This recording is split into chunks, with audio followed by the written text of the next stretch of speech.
Sir, kasi po sabi ho ninyo, 'di ba, kasi yung mga assigned number na 'yan, hango din po mismo sa inilabas pong executive order ng ating pong presidente. Sa number 10, Presiding Justice of the Court of Appeals, Court of Tax Appeals, and the Sandigan Bayan, and the Solicitor General. Okay. Number 10.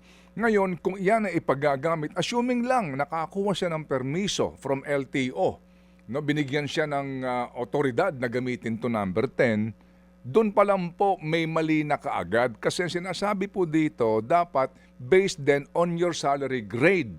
Ang isang USEC po ay hindi pareho ng presiding justice po ng Court of Appeals o ng SOLGEN kasi salary grade 31 sila. Ang USEC, salary grade 30.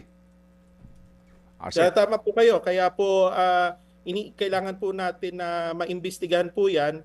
Kaya ho pinasosurrender ko ho yung sasakyan ngayon. Kasi from there, makikita na ho natin kung saan nagkaroon ng maling pag-acquire dito sa plaka. Opo. Sige. So, ito hong AO number 18 ng Presidente sa pagbabawal sa paggamit ng mga wangwang at mga blinkers na iyan, meron po sinasabi dito na yung unauthorized at improper use niyan ng sinuman pong taga-gobyerno ay mangangahulugan po ng kaparusahan hango po sa mga applicable laws, rules, and regulations. Sa ngayon pa lang po, ano ba sabi ng legal ninyo? Ano bang maaring kaparusahan po? Meron bang kaparusahang kriminal o administratibo para doon sa opisyal ng gobyerno na klaro na gumagamit ng wangwang?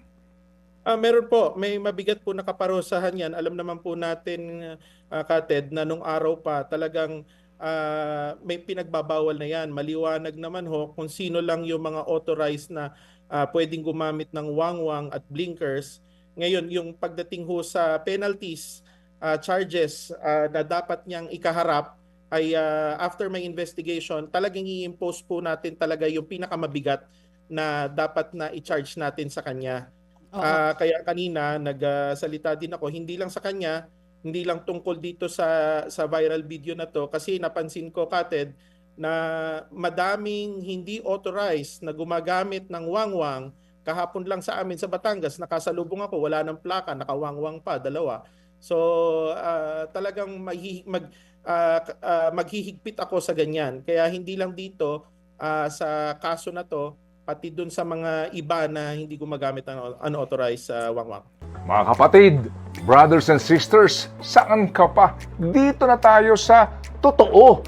Dito na tayo sa True FM. Mga kapatid, mag-subscribe and follow po kayo sa social media accounts ng True Network PH. Yan po kami, hanapin nyo lang True Network PH, Facebook, Instagram, YouTube, TikTok, and podcast.